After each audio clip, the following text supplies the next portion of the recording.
Halo, Shalom, selamat pagi Bapak Ibu, Oma Opa, Saudari-saudari yang terkasih di dalam Yesus Kristus. Bagaimana kabarnya hari ini? Kiranya apapun kondisi saat ini, baik dalam keadaan sehat, mungkin dalam keadaan kurang sehat, tentunya itu tidak menghentikan kita untuk terus mengucapkan syukur atas segala kebaikan Tuhan di dalam kehidupan kita. Pada pagi hari ini, sebelum kita memulai segala aktivitas dan pekerjaan kita hari ini, kita akan bersatu, kita akan bersekutu di dalam doa pagi keluarga GKI Delima. Kita akan memuji memuliakan nama Tuhan dan tentunya kita akan merenungkan firman Tuhan bersama-sama.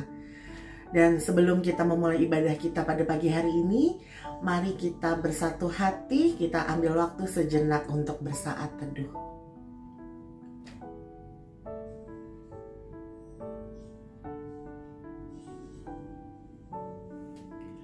Mari Bapak Ibu Saudara-saudari, untuk memulai ibadah kita pada pagi hari ini, kita angkat satu pujian yang juga akan menjadi tema kebaktian pagi kita pada hari ini, bagaikan bejana.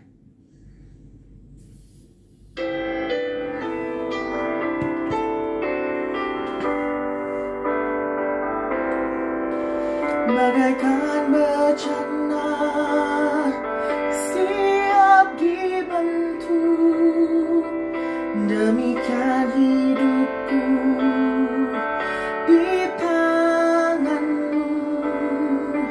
Dengan urapan kuasa rohmu, ku dibaharui selalu. Jadikan ku Allah dalam rumahmu, inilah hidupku di tanganmu. Bentuklah seturut kehendakmu, pakailah sesuai rencanamu. Ku mau sepertimu, Yesus, sempurnakan ku selalu dalam segenap jalanku, memuliakan namamu,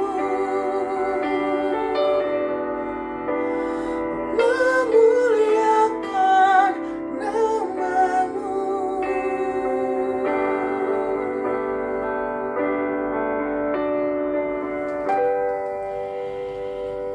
Mari kita bersatu di dalam doa. Ya Tuhan Allah Bapa kami yang bertata dalam kerajaan surga mulia, terima kasih ya Tuhan, kalau pada pagi hari ini kami kembali bisa bangun dalam keadaan segar untuk menikmati segala anugerah Tuhan. Kalau kami juga bersyukur Tuhan, kalau pada hari ini kembali kami bisa melakukan segala aktivitas kami, segala tanggung jawab kami, segala rencana kami pada hari ini. Namun Tuhan, sebelum kami memulai aktivitas kami pada hari ini, kami rindu untuk bersekutu Tuhan. Kami rindu untuk memuji dan memuliakan namamu. Terutama kami rindu Tuhan untuk mengisi bejana kehidupan kami dengan firman Tuhan yang akan menjadi pegangan kami untuk menjalani seluruh kehidupan kami. Tuhan Yesus, hadirlah di tengah-tengah kami Tuhan. Ajarkan kami untuk menjadi murid-murid-Mu yang baik, yang akan terus belajar Tuhan atas kebenaran firman-Mu, yang mau membuka hati kami untuk menerima segala pengajaran Tuhan. Tuhan Yesus, berkati juga hamba-Mu yang akan membawakan firman pada hari ini Tuhan. Tuhan yang urapi agar kiranya setiap perkataannya akan kami mengerti atas segala kebenaran firman Tuhan. Tuhan Yesus, kami sudah siap untuk mendengarkan firman-Mu Tuhan. Tuhan hadir, Tuhan pimpin kebaktian ini dari awal, pertengahan hingga sampai pada akhirnya. Bersabdalah ya Tuhan, karena anak-anak-Mu sudah siap untuk mendengarkan. Amin. Umat yang terkasih, kita akan bersama-sama membaca dan merenungkan firman Tuhan. Dan saat ini bacaan Alkitab dari Yeremia 18 ayat yang pertama sampai dengan ayat yang ke-12. Yeremia 18 ayat yang pertama sampai dengan ayat yang ke-12. Saya bacakan buat kita semua. Firman yang datang dari Tuhan kepada Yeremia bunyinya, "Pergilah dengan segera ke rumah tukang periuk. Di sana aku akan memperdengarkan perkataan-perkataanku kepadamu." Lalu pergilah aku ke rumah tukang periuk, dan kebetulan ia sedang bekerja dengan pelarikan. Apabila bejana yang sedang dibuatnya dari tanah liat di tangannya itu rusak, maka tukang periuk itu mengerjakannya kembali menjadi bejana lain menurut apa yang baik dari pemandangannya. Kemudian datanglah firman Tuhan kepadaku bunyinya, "Masakan aku tidak dapat bertindak kepada kamu seperti tukang periuk ini, hai kaum Israel? Demikianlah firman Tuhan, sungguh seperti tanah liat di tangan tukang periuk, demikianlah kamu di tanganku, hai kaum Israel. Ada kalanya aku berkata tentang suatu bangsa dan tentang suatu kerajaan bahwa aku akan mencabut, merobohkan, dan membinasakannya. Tetapi apabila bangsa yang terhadap siapa aku berkata demikian telah bertobat dari kejahatannya, maka menyesallah aku. Bahwa aku hendak menjatuhkan malapetaka yang kurancangkan itu terhadap mereka. Ada kalanya aku berkata tentang suatu bangsa dan tentang suatu kerajaan bahwa aku akan membangun dan menanam mereka. Tetapi apabila mereka melakukan apa yang jahat di depan mataku dan tidak mendengarkan suaraku, maka menyesallah aku. Bahwa aku hendak mendatangkan keberuntungan yang kujanjikan itu kepada mereka. Sebab itu, katakanlah kepada orang Yehuda dan kepada penduduk Yerusalem, beginilah firman Tuhan. Sesungguhnya aku ini sedang menyiapkan malapetaka terhadap kamu dan merancangkan rencana terhadap kamu. Baiklah kamu masing-masing bertobat dari tingkah lakumu yang jahat, dan perbaikilah tingkah lakumu dan perbuatanmu." Tetapi mereka berkata, "Tidak ada gunanya, sebab kami hendak berkelakuan mengikuti rencana kami sendiri, dan masing-masing hendak bertindak mengikuti kedegilan hatinya yang jahat." Demikian bagian Alkitab yang kita baca pada saat ini, dan yang dikatakan berbahagia adalah mereka yang senantiasa memelihara di dalam kehidupannya sehari-hari. Umat yang terkasih, di zaman yang serba instan dan cepat ini, pada umumnya yang namanya proses sering terabaikan. Padahal sangat penting sekali agar seseorang bisa lebih menghargai proses yang terjadi dan juga hasil yang akan diperolehnya jika menjalani atau menghargai proses yang sedang berlangsung. Memang akan sangat menyenangkan sekali sesuatu yang serba instan dan mudah serta cepat. Jika kita membutuhkan sesuatu dan apapun yang kita inginkan. Karena kalau ada proses yang cukup panjang, maka biasanya kita akan kesal, capek, mudah mengeluh, dan banyak hal yang membuat kita mungkin merasa tidak senang dan tidak menikmatinya. Nah, apa yang kita inginkan selalu, kalau bisa, gitu ya, berusaha untuk ada saat itu juga, tersedia saat itu juga. Nah, Bapak Ibu dan Saudara yang kasih dalam Tuhan Yesus Kristus, di hadapan saya ada sebuah bejana, contoh bejana, yang mungkin bejana-bejana lain yang juga bisa kita lihat di tempat kita berada. Nah, kita perhatikan bejana ini. Bejana ini adalah sebuah tempat yang berlubang dan kemudian biasanya dipergunakan untuk menampung serbuk atau air. Dan ini kebetulan adalah bejana yang berbentuk seperti kendi dan untuk menampung air dan biasanya untuk minum.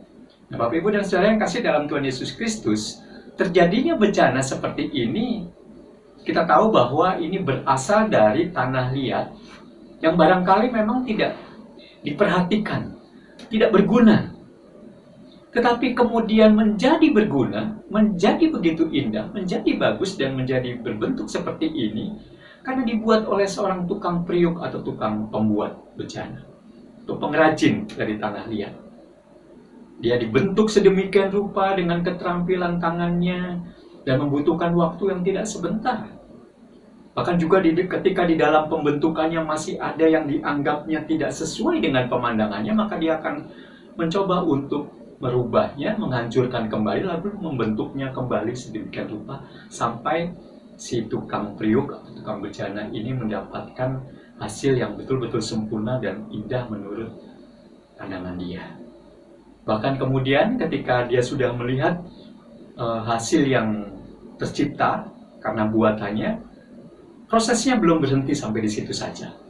Karena kemudian bejana atau kendi ini harus lebih disempurnakan lagi, yaitu dengan cara dibakar. Jadi dibawa ke perapian untuk dibakar supaya menjadi lebih kuat, supaya kelihatan muncul dan warnanya, dan supaya menjadi kuat begitu ya, dan berfungsi dengan baik. Bahkan setelah dibakar lalu kemudian dijemur. Nah, Bapak Ibu dan Saudara yang kasih dalam Tuhan Yesus Kristus, tidak sampai di situ saja. Biasanya ketika juga ada bejana-bejana yang pecah, maka ia kemudian mencoba lagi untuk memperbaiki, mencoba lagi untuk merenovasi, dan pada akhirnya bejana yang sudah retak, sudah pecah, sudah bocor di sana sini bisa dipakai seperti sedia kala.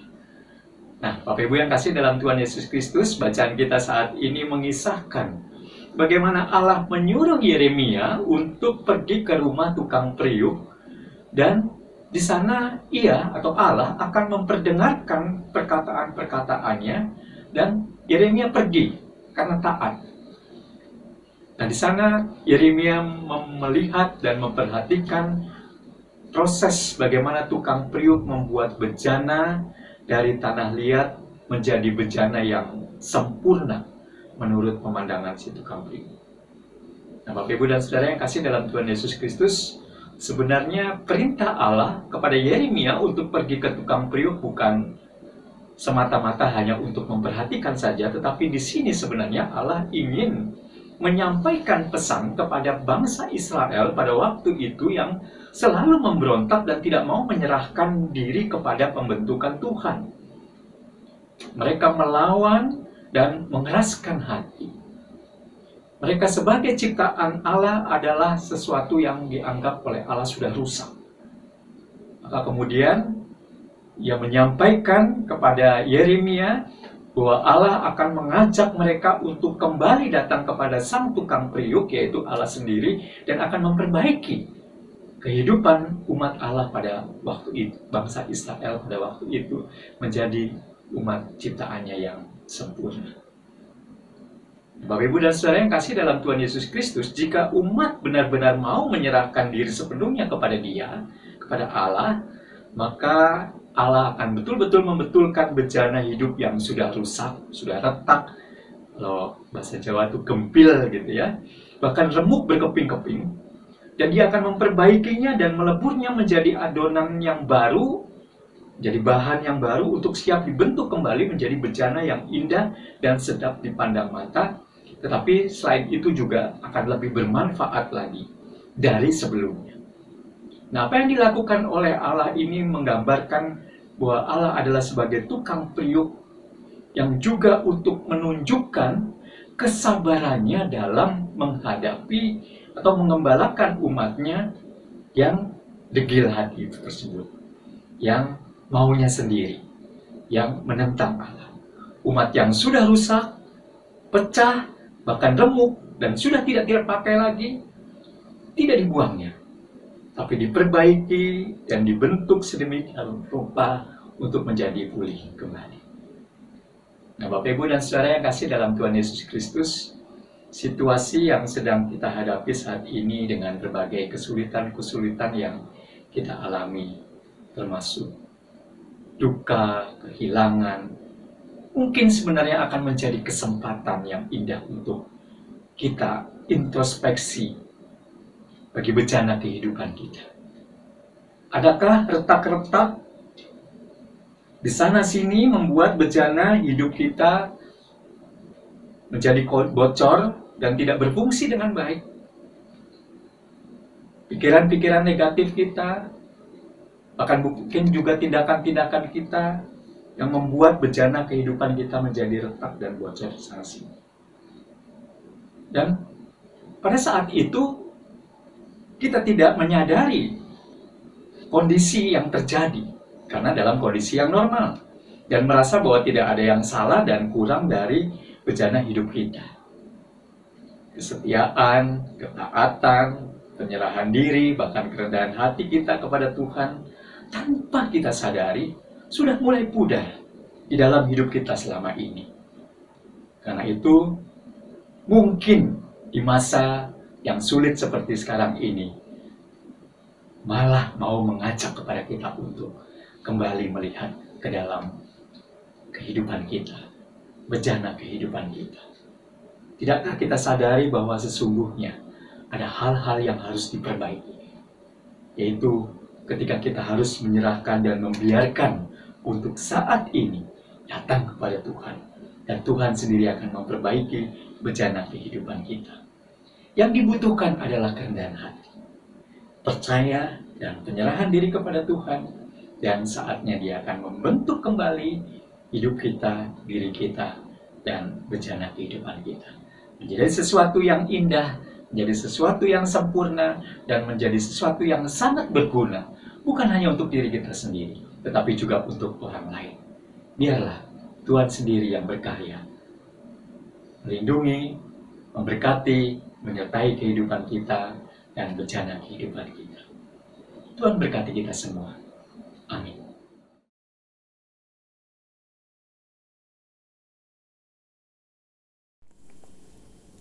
Mari kita bersatu di dalam doa. Terima kasih Bapa di dalam sorga. Terima kasih untuk berkat-Mu, kasih-Mu, dan penyertaan-Mu kepada setiap kami anak-anak-Mu yang bersujud di hadapan-Mu pada saat ini. Bapa, kami mohon ampun atas genap dosa dan pelanggaran-pelanggaran kami, Bapa, agar kami layak menaikkan syukur, juga menaikkan syafaat kami kepadamu. Kami berdoa untuk anak-anak-Mu, setiap kami, agar kami boleh Engkau berkati kesehatan, dan kami juga boleh taat pada protokol kesehatan yang dianjurkan pemerintah, dan terlebih kami boleh mengandalkan Tuhan yang memberi kehidupan baik bagi setiap kami. Bapa dalam surga, kami berdoa untuk usaha-usaha setiap keluarga untuk memenuhi kebutuhan kehidupan saat pandemi ini berlangsung. Engkau adalah Allah yang sanggup mencukupkan apa yang menjadi kebutuhan perekonomian kami. Apapun usaha yang kami buat atau kami lakukan, Bapa, buatlah berhasil di dalam nama Tuhan kami Yesus Kristus. Dan Tuhan, bolehlah kami mengingat bahwa kami harus berbagi kepada sesama kami. Kami berdoa untuk anak-anak kami yang mulai memasuki tahun ajaran baru dengan keadaan yang masih pandemi COVID-19 ini. Mereka belajar dengan sistem home learning. Ya Tuhan, kami mohon berkat-Mu, biarlah mereka boleh menyesuaikan diri untuk mengikuti sistem ini. Kami berdoa untuk keluarga yang kurang mampu, yang tidak mempunyai perangkat belajar seperti handphone atau yang lain. Tuhan, Engkau Allah yang senantiasa peduli. Berkatilah mereka, para orang tua, agar anak-anak ini bisa belajar seperti mereka yang mampu. Berikanlah kepada orang tua kesabaran, kesehatan, dan hikmat dalam mendampingi anak-anaknya belajar. Kami berdoa untuk tim medis, dokter, perawat, dan sukarelawan di rumah sakit yang merawat pasien COVID-19 ini. Juga sopir ambulan, juga penggali kubur. Berikanlah kepada mereka kesehatan, kemampuan, kesabaran dalam menjalankan tugas-tugasnya.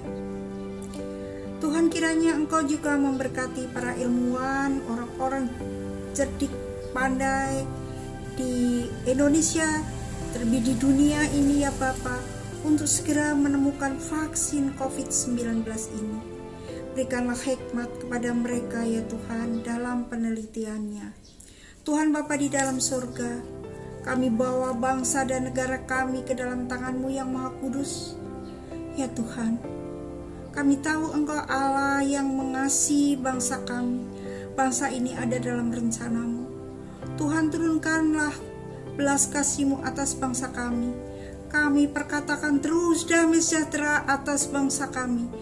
Dan dari Sabang sampai Merauke, kami berdoa untuk pemerintahan kami, pemerintahan Presiden Joko Widodo dan wakilnya Haji Ma'ruf Amin, para menteri, TNI, Polri, sipil dan militer, pejabat dari pusat hingga ke daerah, hingga ke pelosok-pelosok negeri kami. Tuhan, taruhlah hikmat-Mu atas mereka ya Bapa, agar semua pemerintahannya berjalan dengan baik, dengan lancar.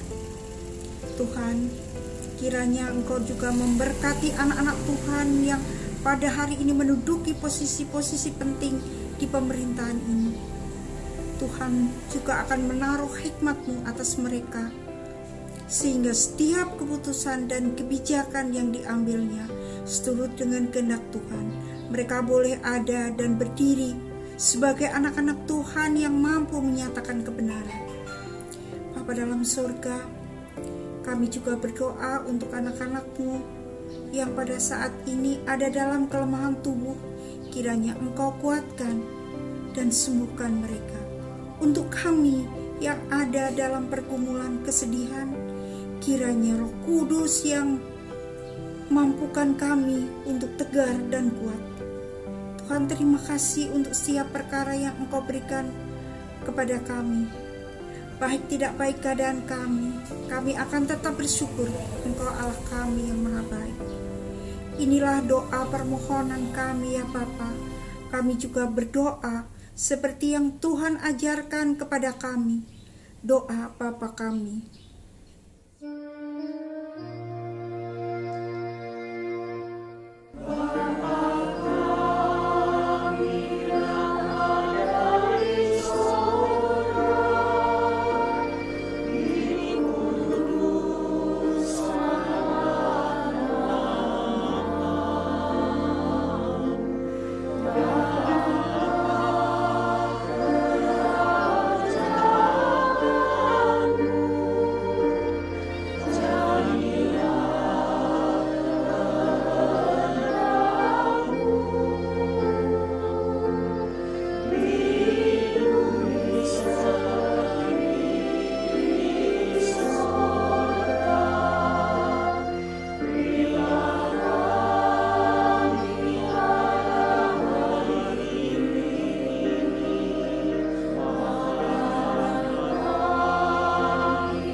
Bapak, Ibu, Oma, Opa, Saudara-saudari, sebentar kita akan mengakhiri ibadah doa keluarga kita pada pagi hari ini. Kiranya setiap firman Tuhan yang sudah kita dengarkan, segala puji-pujian yang sudah kita angkat, menjadi penyemangat Bapak Ibu, saudara-saudari untuk melakukan segala aktivitas dan pekerjaan hari ini. Dan kiranya apapun yang akan dikerjakan, segala rencana yang akan dijalankan, kiranya Tuhan Yesus yang senantiasa memberkati, dan kiranya juga kita akan terus menyertakan Tuhan dalam setiap langkah kehidupan kita. Mari sebelum kita akhiri ibadah kita pada pagi hari ini, kita angkat satu pujian dari NKB 100, Rindukah Engkau Mendapat Berkat Tuhan yang Penuh.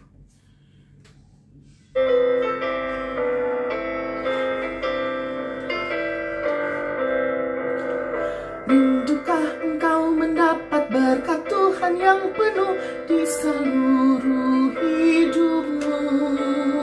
Mintalah kepada Bapamu yang janjinya teguh menyertai langkahmu. Roh Kudus terus meluap di hatimu, karena Tuhan berpesan, bawalah bejanamu. Roh Kudus terus meluap di hatimu, pun dengan kuasanya. Bawalah bejanamu yang kosong pada penebus, wahai kawan yang lesu. Dengan hati yang rendah tetap nantikan Roh Kudus masuk dalam hatimu. Roh Kudus terus meluap di hatimu, karena Tuhan berpesan, bawalah bejanamu. Roh Kudus